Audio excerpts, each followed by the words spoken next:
Oke, selamat pagi ya. Kita mulai hari pertama, minggu pertama kita kenalan ya.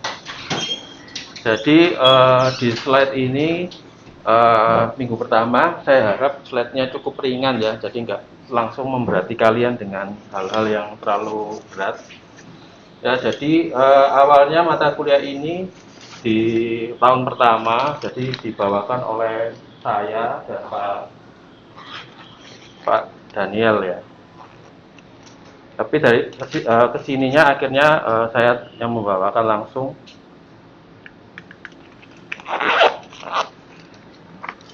Ya, jadi apa sih kita mau belajar di sini? Mau belajar apa sih di SI ini ya? Kita mau belajar apa sih di SI? Ya, jadi kita mau belajar di SI adalah sederhananya adalah Enterprise System Implementation. Ya, kita semua bisa bahasa Inggris kan? Jadi tinggal terjemahkan aja.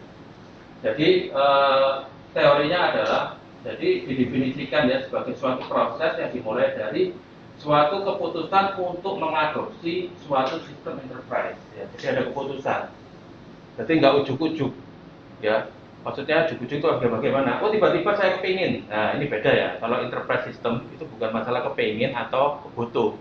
Kepingin pasti enggak ya, butuh mungkin, tapi kalau barang lain kan ada yang kepingin. Kalau di enterprise system itu tidak dari kepingin, nggak ada ya, selalu di-trigger dari namanya kebutuhan ya. Beda kalau dengan produk yang lain ya. ERP selalu dimulai dari kebutuhan, bukan dari keinginan. Ya, kemudian dan dikerjakan sampai selesai. Sampai apa yang disebut selesai adalah ketika suatu organisasi itu sudah siap menggunakan sistem tadi sebagai bagian yang tidak terpisahkan dari sebuah organisasi. Ya, jadi istilahnya akan selalu menjadi bagian dari kehidupan suatu perusahaan.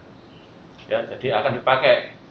Jadi istilahnya kalau nggak ada sistem ini, perusahaan akan terganggu. Ya, baik secara waktu, secara nilai uang itu terganggu. Nah, ini namanya suatu integrasi dari sistem implementasi. Singkatnya seperti itu.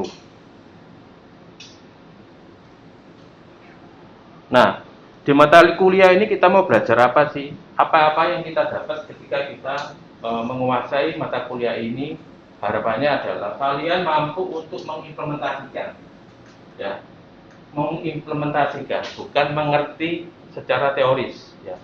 Namanya implementasi itu pasti berkaitan dengan suatu pekerjaan yang menciptakan sesuatu, ya, menghasilkan sesuatu produk. Ya, jadi nanti Anda akan dinilai seperti itu di kelas ini. Ya, adalah kemampuan Anda untuk menyerap semua informasi dari blueprint tadi, ditambah dengan materi dari kuliah, workshop, itu Anda harus maksimalkan sehingga Anda mampu menjadi seorang implementer ya, yang handal. Ya, kemudian mampu mengerti tentang bisnis proses sesuai dengan apa yang diajarkan di kelas ini, meliputi sales, inventory, purchasing, dan produksi. Ini kurang finance ya, financial dan accounting. Jadi kita batasi dengan bagian-bagian yang terpenting dari suatu perusahaan. Istilahnya perusahaan pasti ada, apapun jenis perusahaannya. Ya, apapun jenis perusahaannya, selalu rata-rata ada yang namanya tenaga untuk penjualan, untuk gudang, untuk pembelian dan produksi dan accounting, ya, selalu ada.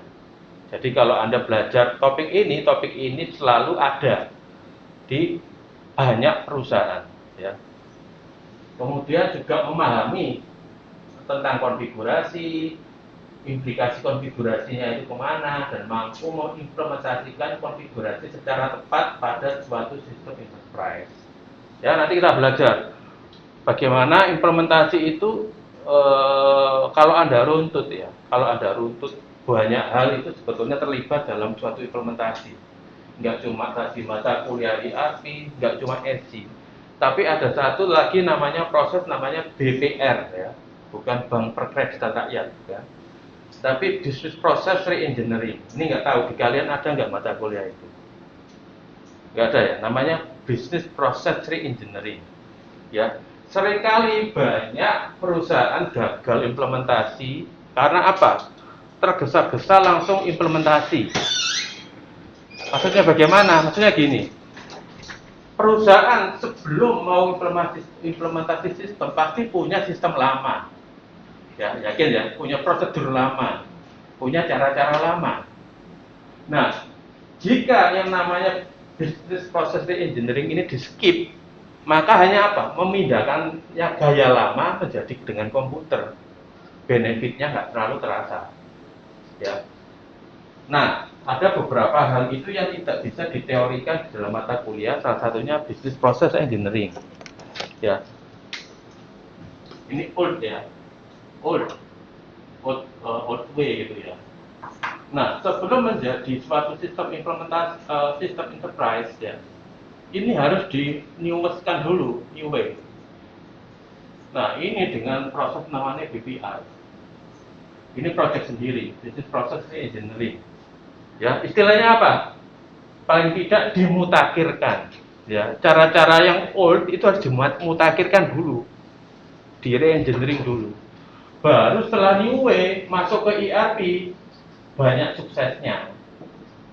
Ya, karena ERP ini isinya best practice. Best practice itu biasanya mengadopsi new way.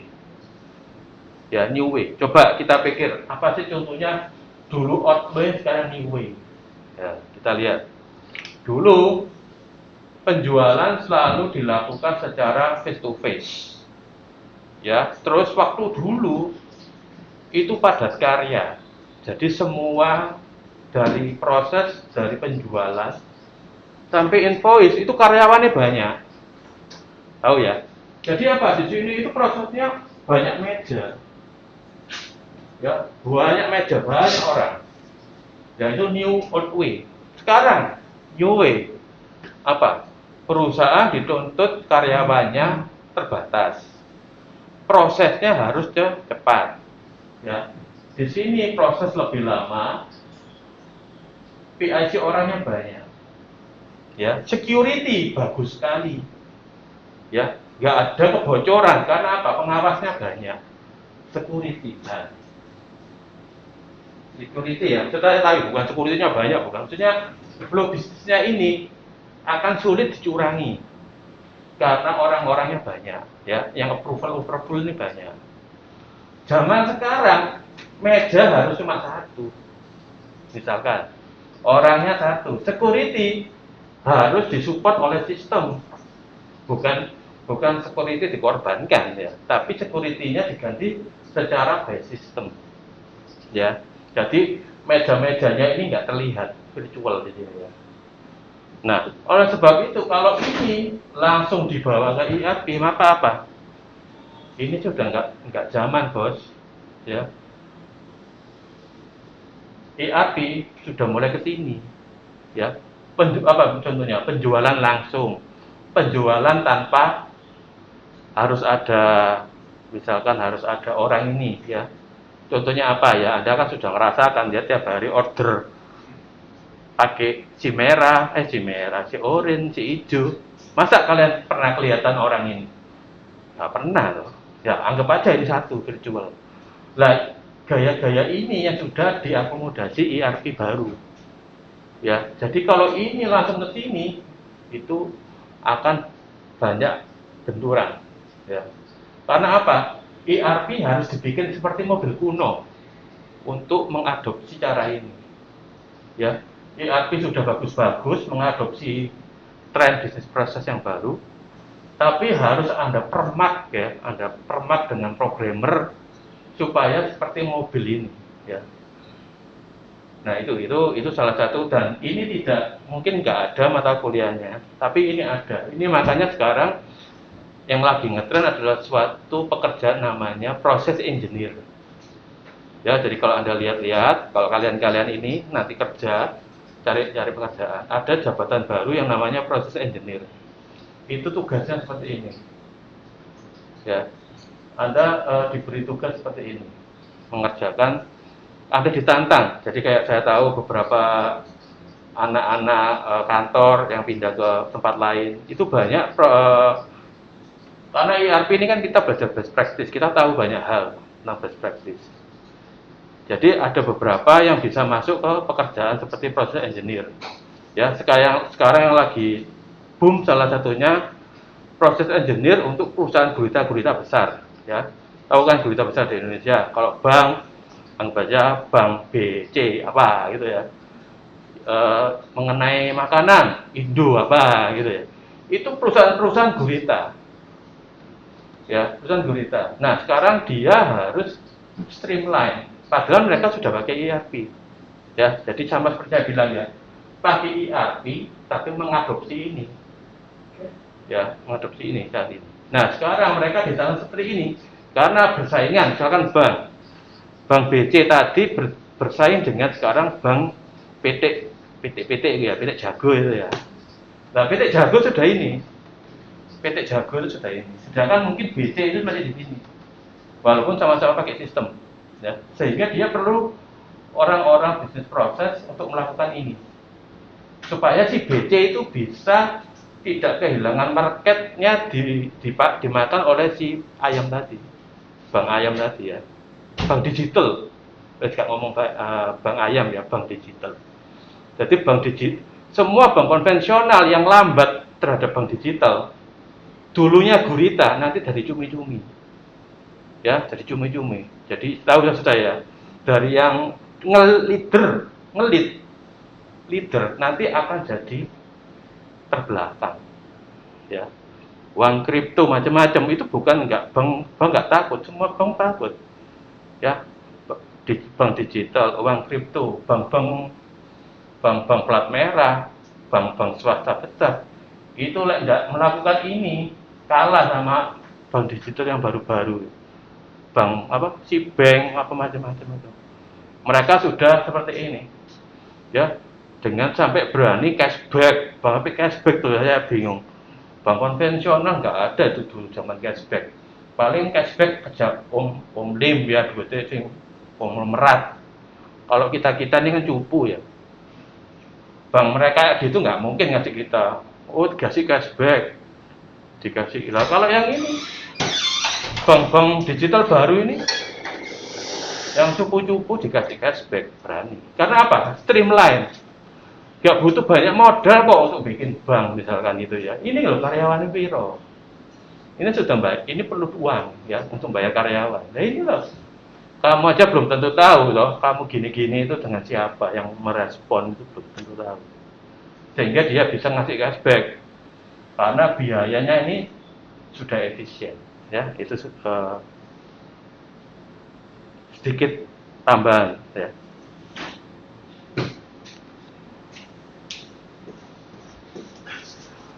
Kemudian pekerjaan-pekerjaan apa yang membutuhkan mata kuliah ini ya. Jadi setiap pelajaran saya selalu ajak Anda itu berpikir untuk nextnya itu belajar itu gaya apa gitu ya. Apalagi belajar old way pasti gak ada outputnya ya. Belajar old way itu nggak ada outputnya. Jadi kita harus belajar yang baru. Nah, di mata kuliah ini kita bisa mengadakan suatu pencapaian ya, secara profesi. Anda bisa menjadi seorang project manager ya. Karena di sini kita belajar tentang timeline, bahwa timelinenya adalah ketika Anda minggu terakhir UAS, produk Anda harus sudah ready. Apapun masalahnya, apapun kelompok Anda ya, kelompok Anda itu kan ada yang sudah dipilihkan fix, ada yang Anda pilih sendiri ya. Jadi dinamika project akan kelihatan ketika Anda tidak bisa milih anggota. Ya, jadi apa? Saya ajak seperti itu. Kelak kalau Anda jadi bos, kelak Anda jadi karyawan, tidak bisa milih dengan siapa Anda bekerja. Ya, itu. Jadi kalau Anda terlalu nyaman dengan zona nyaman ya, setiap kuliah selalu kerjasama dengan temanku yang ini gitu ya. Nah, di dunia seutuhnya itu nggak bisa, ya, nggak akan terjadi. Anda nggak akan milih, nggak bisa milih dengan siapa Anda bekerja. Nah, itu dinamika project, ya. Anda harus bisa mengutilisasi semua anggota tim dengan baik dan juga memaintain emosi, ya, memaintain ketidakmerataan resource, kemampuan, skill dan waktu Ya, nanti di kelompok Anda setelah besok-besok harus ditentukan siapa project manajernya, ya, siapa yang bertanggung jawab di salesnya, siapa yang bertanggung jawab di supply chain-nya, siapa yang bertanggung jawab ke produksi dan finance, sudah ditentukan, ya. Jadi nggak ada yang ini ya, masuk sales nanti pas supply chain nggak kerja, nggak seperti itu ya. Maka akan dipilih setiap orang harus punya tanggung jawabnya, ya, sebagai leader kecilnya, ya. Memang ada project manager dipilih salah satu, tapi untuk pekerjaan nggak ini ya. Oh, kamu sales ya, tanggung jawab ya, kamu kerja no KB, nggak bisa gitu ya. Ya, tapi paling enggak orang yang dipilih sales itu ketika maju dan ketika ditanya-tanya dia paling bisa menjelaskan, ya, kenapa desain salesnya seperti itu, ya. Tapi kalau kerja semua diajak untuk semuanya ikut terlibat. Kemudian juga Anda bisa menjadi bisnis proses expert. Ya, jadi orang yang expert terhadap bisnis proses. Bisnis proses itu apa? Ya simpel aja di depan kita ya. Paling simpel selalu ada bisnis proses penjualan, pembelian, gudang, macam-macam. Dan tidak tertutup kemungkinan bisnis proses yang unik. Misalnya apa bisnis proses unik? Misalnya perusahaannya nggak umum. Contohnya nggak umum adalah misalkan pengeboran lepas pantai, ya. Itu bisnis prosesnya sedikit berbeda, ada yang unik, ya, ada yang unik. Kemudian enterprise architect, ini kayaknya ada di mata kuliah juga ya. Jadi Anda bisa menjadi bagian menentukan terhadap susunan enterprise architect terhadap suatu perusahaan, ya, baik itu software, hardware, aplikasi semuanya. Ini saya yakin ada mata kuliahnya, ya, termasuk paling in. Karena apa? Banyak perusahaan yang nggak punya. Ya, benar ya. Ada yang ngambil sudah?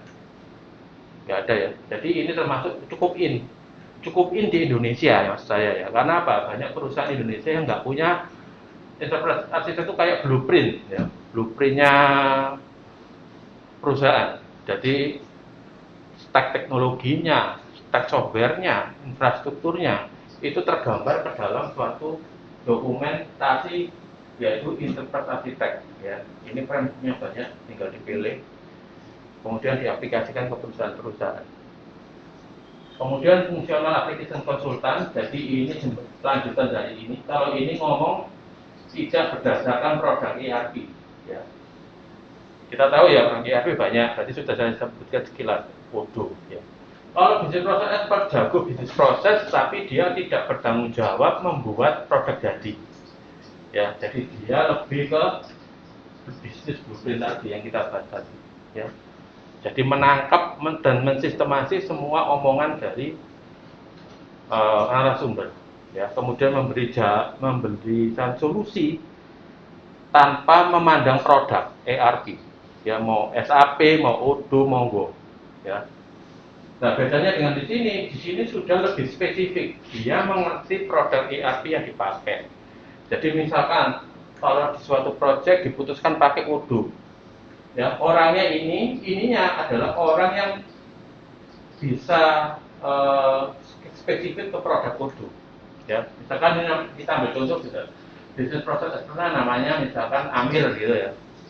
Bisnis proses expertnya Amir, kemudian untuk Odoo ini namanya misalkan Budi, ya, itu untuk Odoo. Tapi misalkan menggunakan ERP SAP misalnya, ini masih bisa si Amir tadi, tetap bisa karena dia tidak terikat produk.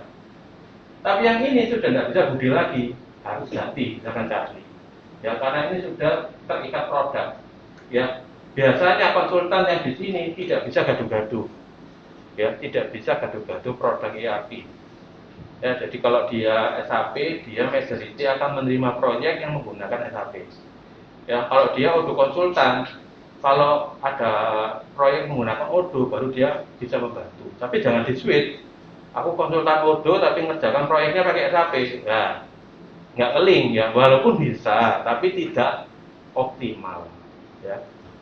Nah, kalau yang ini lebih generik, dia nggak ngomong produk, ya, bisa orang yang sama mau pakai Odoo, pakai SAP, pakai Inspire dan segala macam, Oracle, Microsoft, ini orang yang sama bisa. Kemudian technical konsultan ini juga lebih ke secara teknis ngurusin hardware, software, aplikasi, dan ini juga spesifik produk. Ya, jadi bersama. Jangan sampai orang technical udo tapi proyeknya SAP. Ya, secara arsitektur ERP sudah sangat berbeda.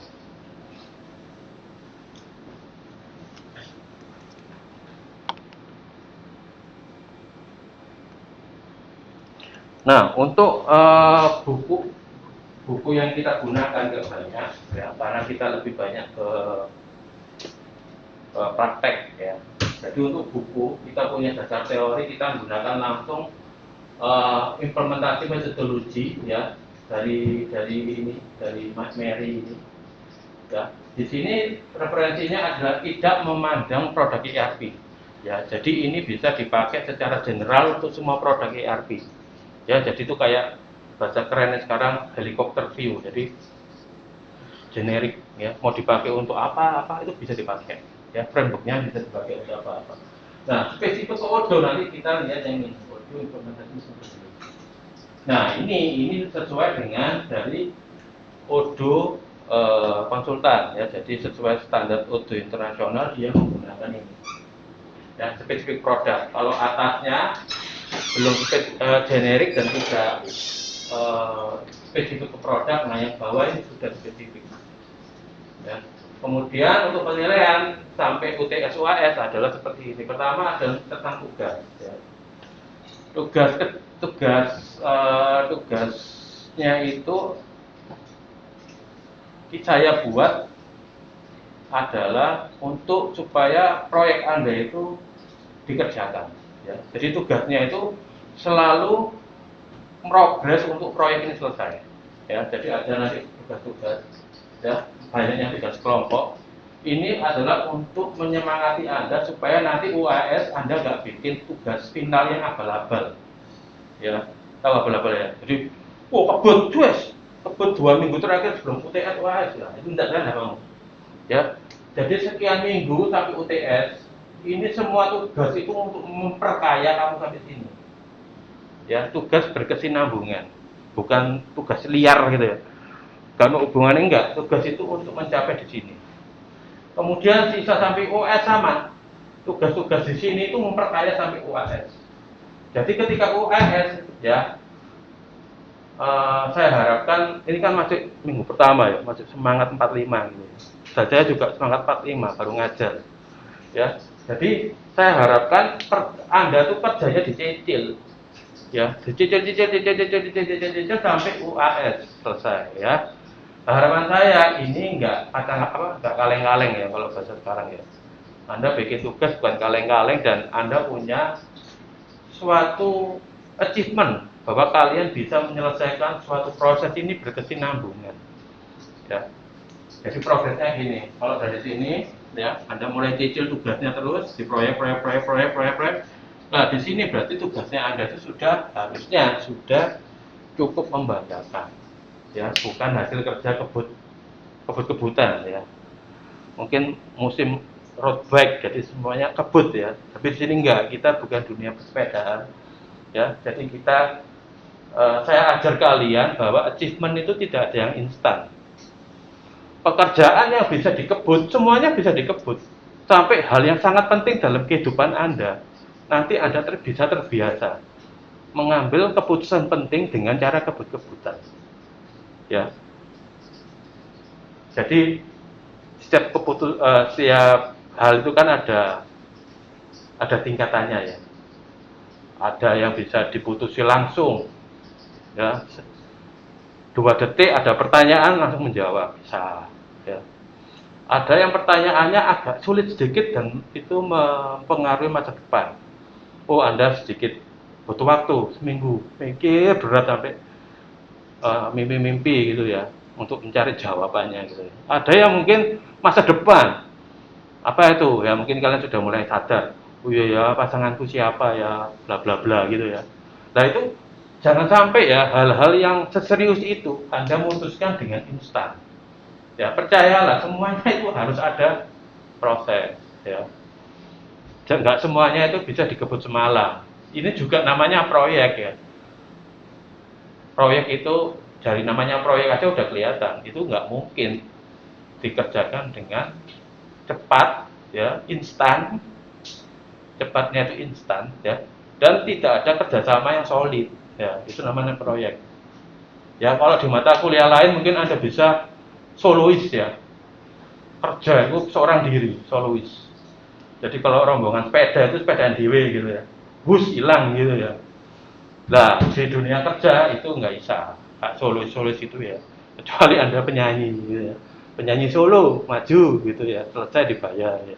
Tapi kalau kita kerja yang umum-umum biasanya tidak ada, ya, semuanya harus melibatkan waktu dan kerjasama, ya. Jadi ini harapan saya, UTS dan UAS ini suatu tonggak di mana pekerjaan kalian sudah harus bisa bunyi, ya.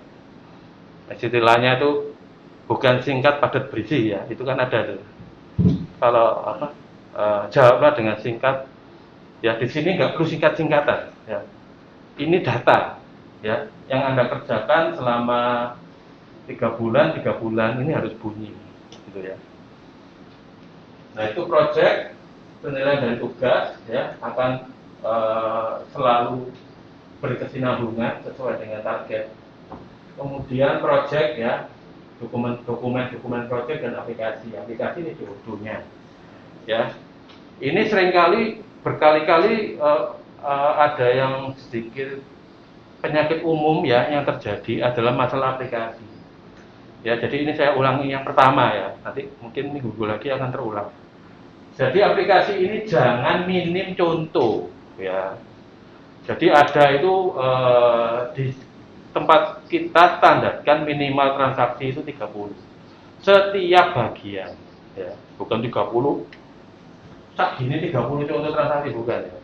Jadi ketika masuk sales Anda bikin 30 minimal 30 transaksi sales order, ya, minim 30 surat jalan, minim 30 invoice, ya. Seperti itu, ya. Jadi ini yang Anda ingat, ya, ini baru pertama kali saya ngomong. Nanti ketika masuk sini nanti saya akan ketemu ketika maju transaksinya sudah online, ya, sudah karena ini kan online, ya, cloud, ya. Jadi Anda mau ngerjakan sambil tiduran, sambil apa? Sambil di rumah itu bebas, ya, nggak ada ngomong Pak error gitu ya. Loh ini loh nanti kalian dikasih link cloud Udo kok. Anda nggak perlu install, kerjasama langsung bisa online. Ya, jadi jangan sampai minim banget gitu ya. 4 gitu ya. PO 4, SO 3 ya gitu. Itu jangan terjadi, ya. Mari kita buktikan nanti, ya, di minggu-minggu ke depan, ya. Nah, juga partisipasi kelas. Ini penting akan saya nilai. Kenapa? Karena sebetulnya teori itu bagi saya cukup statis, ya. Kalau di kelas cuma dengarkan, saya mendingan tak play YouTube yang kelas-kelas sebelumnya, ya. Karena apa? Podo aja lah, bunyinya podo gitu, ya. Garis merahnya ini sama. Nah, saya itu mohon kerjasamanya. Karena apa? Kalau kalian tidak bertanya, saya tidak mikir. Gitu, paham maksud saya, ya. Kalau Anda nggak tanya, saya nggak mikir. Jadi apa? Otomatis ya saya ya nggak mendapatkan apa-apa ngajar itu. Ya, kalau mungkin ngajar itu kan pikiran Anda, tugas seorang pengajar mencurahkan tenaga dalamnya ke murid, gitu ya, satu arah, ya. Tapi saya nggak mau, lama-lama kan saya bodoh, gitu ya. Saya cuma memberi, tapi saya tidak pernah berpikir, ya. Anda ini dengan hal-hal yang mungkin tidak pernah terpikirkan saya, Anda itu memberi pertanyaan saya, ya saya harus mikir, gitu loh, ya. Ya itu yang membawa saya nanti tambah lama juga kasihan saya kan sudah tua, cuma memberi tapi kalian nggak ngasih pertanyaan-pertanyaan yang membuat saya berpikir gitu. Dan nanti saya tambah lama tambah tua dan tak tahu anak muda gitu, ya. Jadi itu, ya, mohon kerjasamanya kalian itu sehingga saya nilai sampean, ya. Saya nilai bagi kalian yang banyak bertanya yang mendukung, ya, bukan bertanya yang aneh-aneh gitu, ya. Itu akan saya hargai, ya, karena itu kalian membantu saya untuk berpikir, ya, dan istilahnya berpikir, dan saya akan cari jawabannya kalau saya waktu itu nggak bisa, ya. Itu saya taruh dalam hati saya. Jadi Karena saya merasakan sendiri beberapa teman saya yang dulunya ngajar, ya IT ini kan cepat banget, cepat punah lah, ya selalu berganti dengan dinosaurus yang baru-baru gitu. Kalau saya cuma gini terus, pada suatu titik 5 tahun lagi, saya udah ketinggalan, nggak tahu apa-apa. Ya, padahal tugas saya kan mengajar. Nah ini salah satu sumber supaya saya update adalah dari kalian-kalian ini. Ya. Kalau teori nanti kalau saya nggak selesai, Anda bisa baca sendiri kok. Di sini tidak ada ini ya apa? Kalau yang lagi ngetren soal penembakan tidak ada yang ditutup-tutupi, tidak ada yang dihilang-hilangkan. Ya. Jadi kalian apa? Kalau mau akses data ini nanti ada di ULS lengkap, ya. Nggak usah istilahnya itu teori ya kayak gitulah, nggak usah terlalu diperdebatkan ya. Oke, ini belum ada, ini apa ini?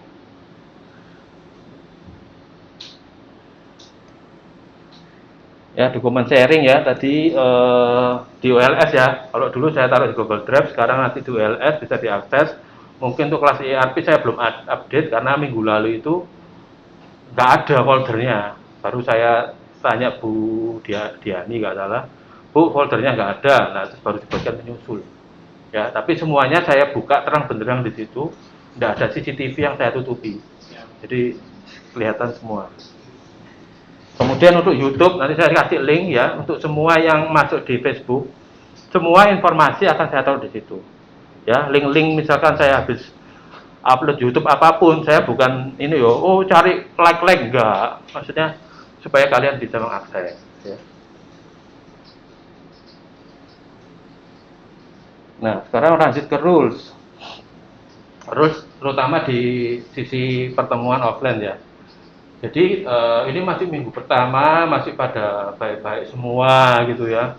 Belum kena himpitan tugas, bom-bom tugas dan sebagainya. Jadi kita bisa ngomong ini dengan lebih tenang gitu ya. Terusnya gampang. Ya, pertama mengenai permulaan kelas ya. Jadi saya bukan juga gaya militer ya, jam 7 tet terus saya mulai gitu ya. Tapi kita harus punya kesepakatan, ya kan? Ah, opsi yang saya tawarkan adalah mau 75 atau 710. Ya. Ya. Itu aja. Karena kalau saya nunggu, lama-lama saya nunggu kayak bis. Lama banget nunggu kapan mau mulai gitu ya. Jadi kita harus punya kesepakatan untuk kelas offline ini ya. Saya set 710 ya. 710 ada orang, nggak ada orang saya start. Ya, tapi kalau benar-benar nggak ada orang saya pulang. Ya, 710. Ya. Jadi kalian kalau datang pagi ya Anda bisa duduk-duduk dulu ya, tapi tetap saya start 710. Ya, saya mengusahakan sampai sini jam 7. Ya. Kalau kalian terserah kan kalian yang bayar uang sekolah ya.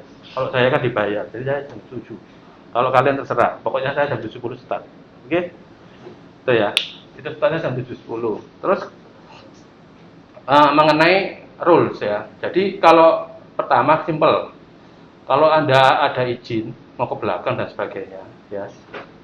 Bukan saya nggak paham kalian punya etika, tapi nggak apa-apa langsung aja. Ya, mau ke belakang lah, mau curhat lah, apa gitu ya, langsung aja. Nggak usah, ngerti ya, pamit, apa nggak usah, nggak apa-apa, langsung aja.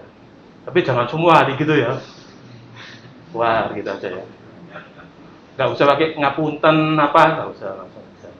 Ya, itu kalau urusan ke belakang dengan kebutuhan yang singkat gitu ya. Terus misalkan di minggu-minggu sudah mulai padat bom tugas ya. Jadi kalau kalian itu perlu chit-chat yang serius ya, sampai perlu suara yang meresahkan, ya Anda keluar dulu, ya selesaikan masalah Anda di luar. Ya nanti Anda kelar, Anda balik, gitu aja. Ya, tapi jangan membuat yang lain atau saya terganggu dengan chit-chat Anda yang resah karena dikejar kayak debt collector gitu ya. Ya, jadi keluar aja, ya. Paham ya? Termasuk juga chit-chat tentang mata kuliah ini, ya. Kalau saking intensnya sampai suaranya meresahkan, sak kelompok aja langsung keluar. Jadi selesaikan dengan suara keras gitu ya, luar kembali gitu ya. Kalau kerjaan kelompok tapi bisa bisik-bisik atau chatting ya bebas ya, tapi kalau wis suaranya meresahkan ya, Anda keluar atau mungkin nanti akan saya ingatkan untuk lebih baik di luar saja gitu ya. Ya itu saja rule-nya, gampang. Kemudian untuk tugas ya, biasanya saya kalau nggak ngomong berarti tugas itu dikumpulkan Jumat paling lama jam 9 malam. Jumat depannya ya. Jadi kalau misalnya saya ngomong gini, tiba-tiba, oh seperti ini ya. Kalau saya nggak ngomong berarti due date-nya adalah Jumat minggu depan jam 9 malam. Ya, syukur-syukur saya masih ada waktu untuk lihat. Ya. Lihat supaya saya bisa bahas di esok harinya. Ya, tapi kalau saya sudah terlalu lemah karena saat ini pun saya lagi project ERP ya, jadi saya penggantian ERP, suatu produk ERP besar menjadi ERP yang kekinian katanya gitu ya. Jadi lumayan terkuras juga ya emosi ya, tenaga gitu ya, setiap hari orang kerja kayak kuliah dikasih PR, Sabtu Minggu dikasih PR ya kayak gitu-gitu. Itu terus untuk di kala tertentu itu ada demo ya, bukan demonstrasi gebuk-gebuk meja gitu. Nanti syaratnya untuk mendapatkan nilai itu kadang saya gunakan sebagai nilai ya, nilai tugas. Kadang-kadang demo maju, orangnya ada itu anggap nilai tugas, kurang enak apa gitu ya. Sangat receh sekali gitu. Cuma datang ketika demo itu dapat tuh nilai. Tapi ya itu kalau yang nggak datang ya nggak dapat nilai ya. Dan saya bukan orang anti izin ya, tapi yang merodok bonafit ya. Izin tuh coba pakai email tok gitu ya, nggak ada surat yang jelas. Ya, harus ada surat yang jelas kalau memang berhalangan hadir khususnya demo. Ya, harus jelas.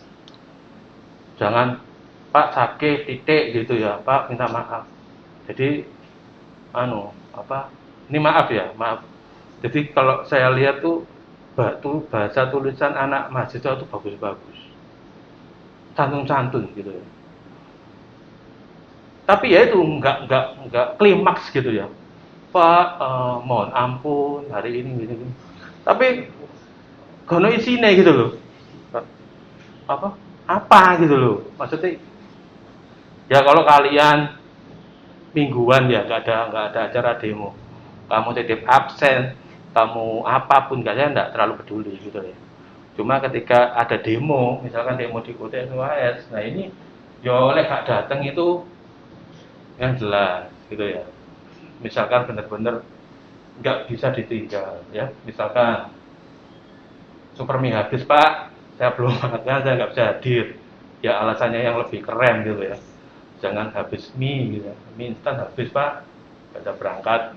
Harus ada surat ya, minta ke admin Ubaya karena saya mensyaratkan itu, kalau enggak ya kalian nggak ada nilai ya, paham ya.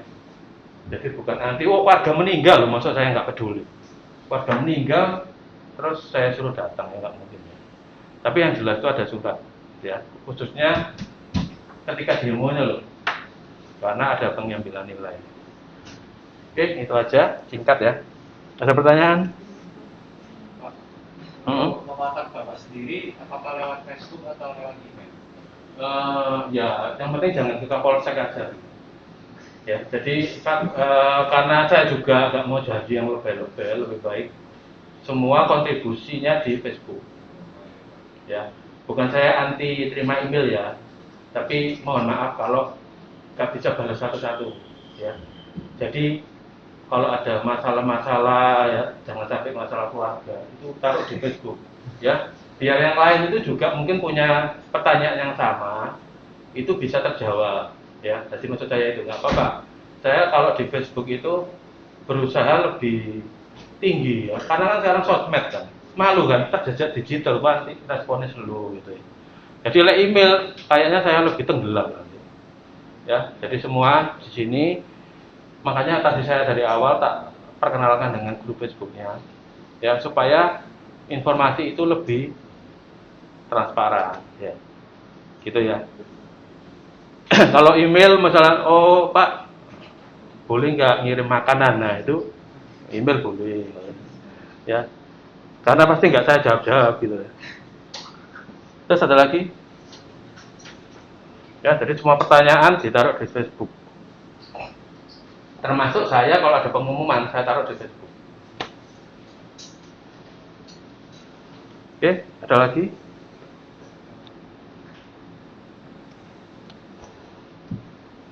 Oke, kalau nggak ada kita lanjut. Nah, ini makanan kita, timeline kita sampai kita minggu terakhir ya. Jadi minggu pertama ini dimulai dari sukacita, langsung kita ngomong perpisahan ya. Kita ngomong perpisahan di tanggal 13. Ini agak kecil.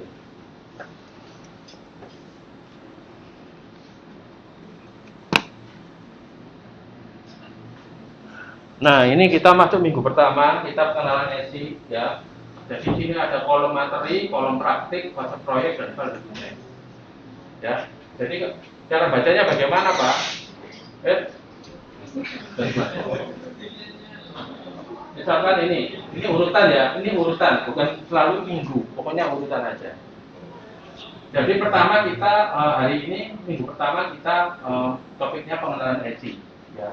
Kemudian prakteknya nanti Anda mulai mempelajari aplikasi ESI. Tugas pertamanya adalah menganalisa fitur aplikasi ESI.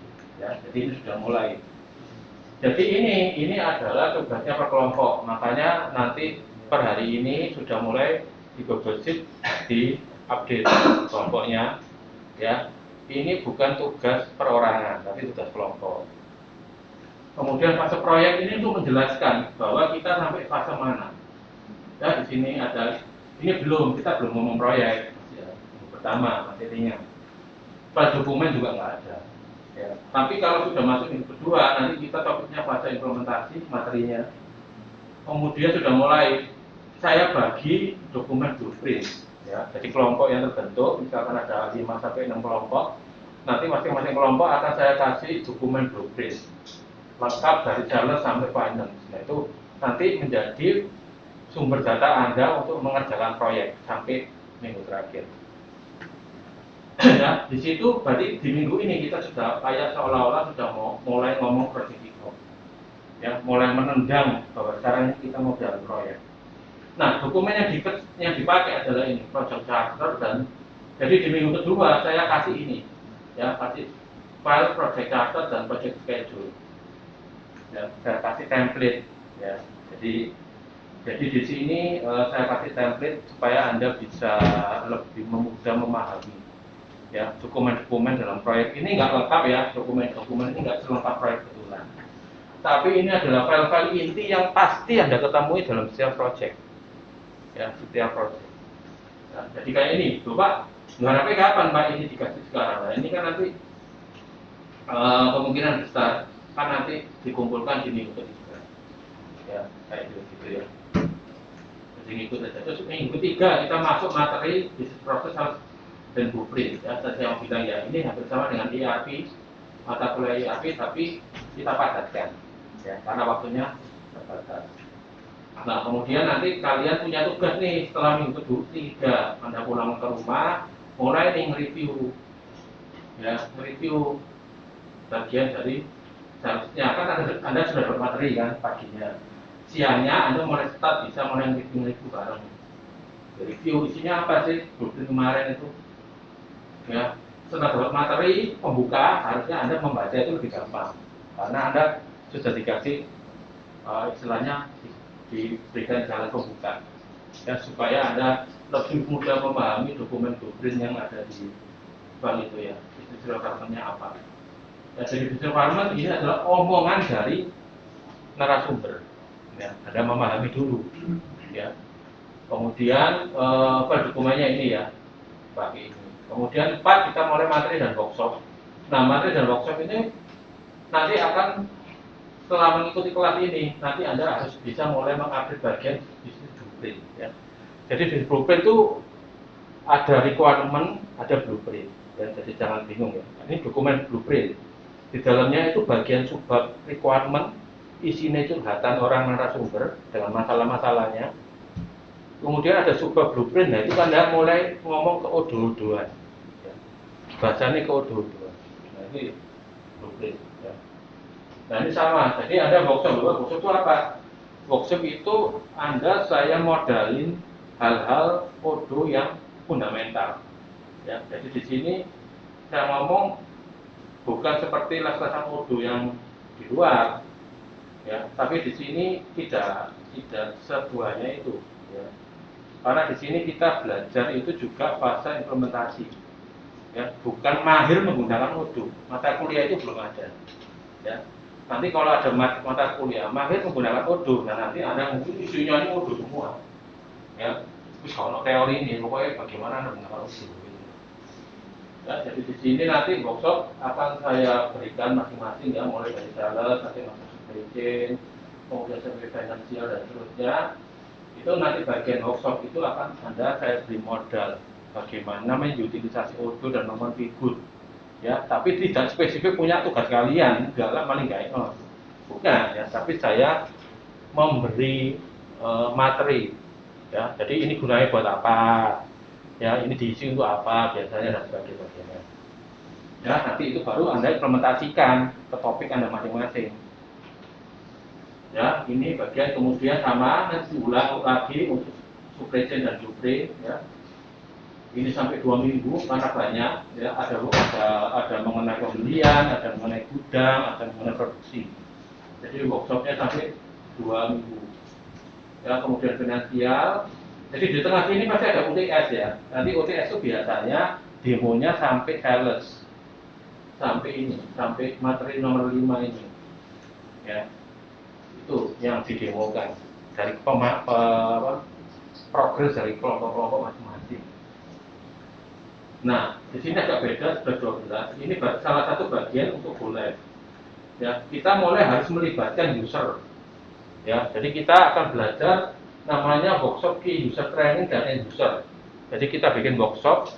Sekarang ini nanti ada dokumennya. Jadi itu untuk konfirmasi bahwa user-user di cabang itu sudah setuju. User-user di perusahaan itu sudah ngomong ini bagus. Nah, itu ya. Itu di sini. Nah, ini dapat baru Anda bisa nomor 13. Ya, ketika key user dan end user ini sudah konfirmasi, maka bisa lahirlah ke-13, yaitu kita go live. Ya. Jadi yang paling seru biasanya di sini.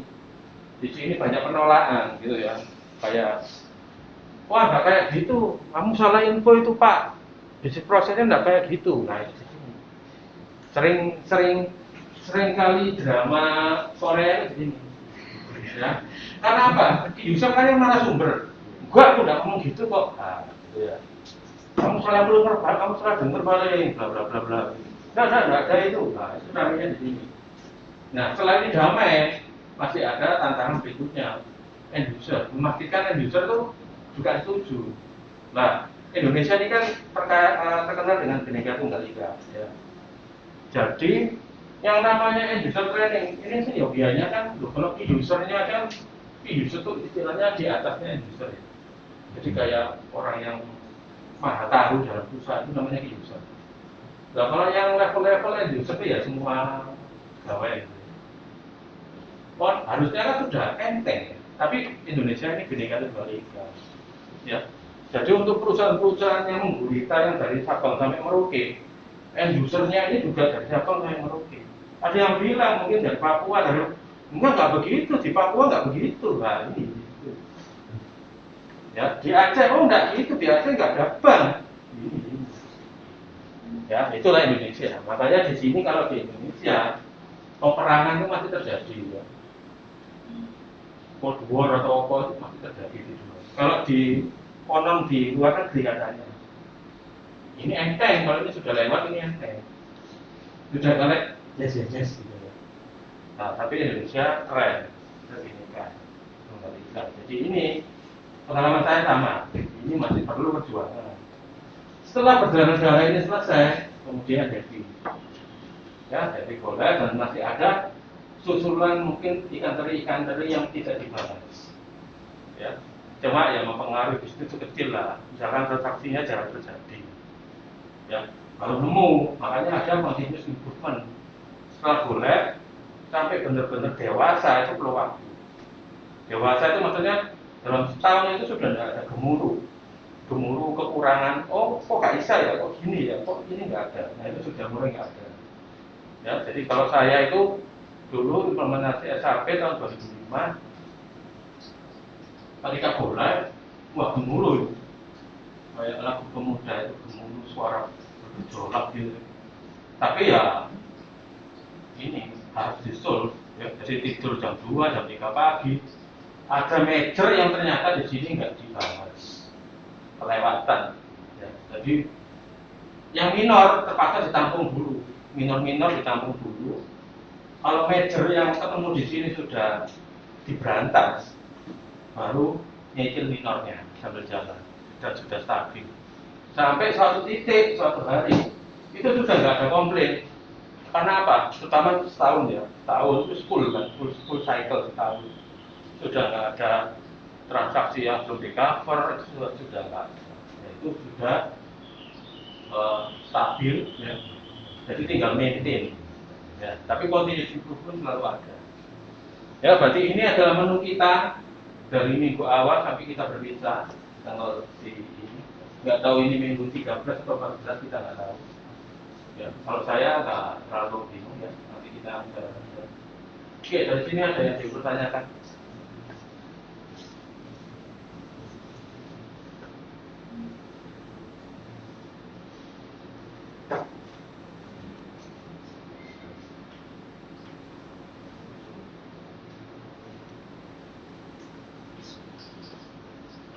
Oke, nggak ada ya. Kita biar cepat pulang. Sudah hampir jam 9 ya. Kita cepat pulang. Jadi saya reminder untuk ini ya, kelompok segera dilengkapi. Ya. Untuk kelompok segera dilengkapi ya. Ini linknya. Ya, linknya cek di email ya. Saya sudah di emailkan. Ini beberapa sudah ngisi. Sudah mengisikan kelompok. Nanti setelah kelompok terbentuk akan saya isi kolom G-nya, blueprint-nya apa. Ya, jadi di sini masing-masing kelompok rata-rata 4 orang, nanti sisanya baru ada yang 2 kelompok dengan 5 orang. Ya, jadi nggak boleh ada yang 3 kelompok. 1 kelompok 3 orang nggak boleh. Yang minimal 4, ini 4. Ya, jangan bikin kelompok superhero gitu ya, isinya 1, 2 gitu. Minimal 4, maksimal 5. Ya. Yang saya blok hijau itu sudah fix ya, fix, nggak bisa diganti. Anda isi yang belum terdaftar.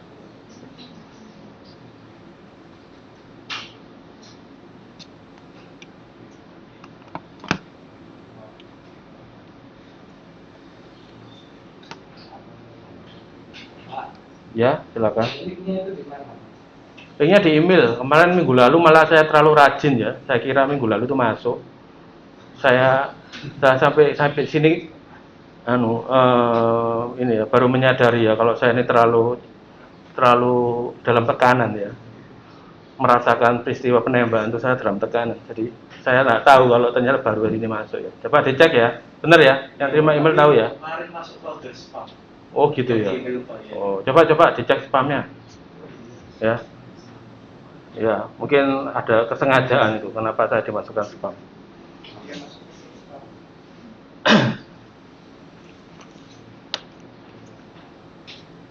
Nanti di akhir ya saya buka lagi ya kalau yang belum tahu.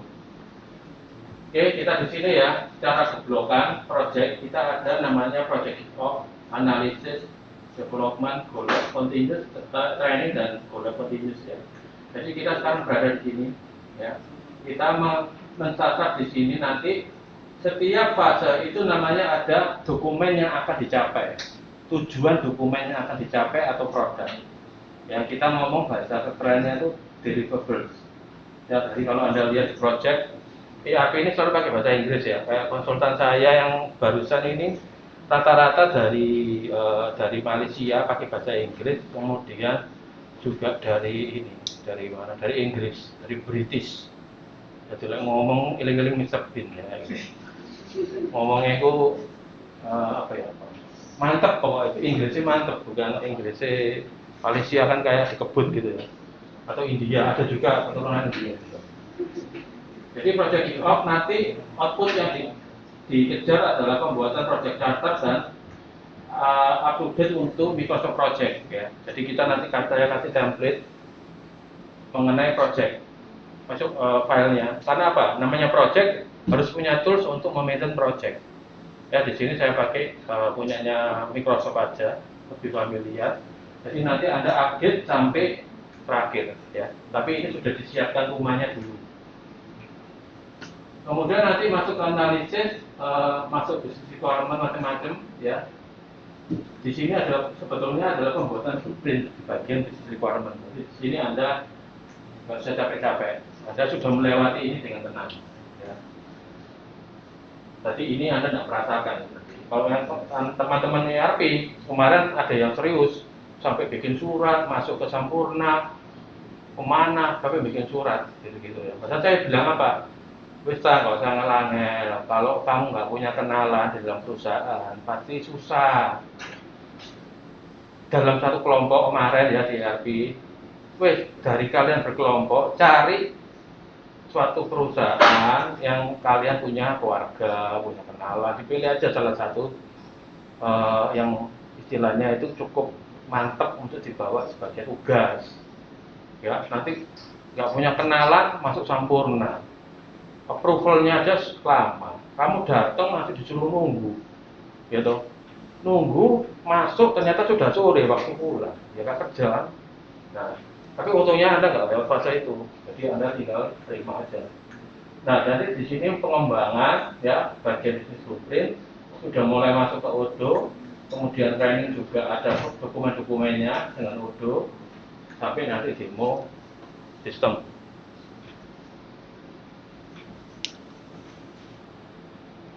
Oh iya, mungkin belum kenalan ya. Tadi saya nyanyi nggak kenalan ya. Saya stop dulu ya.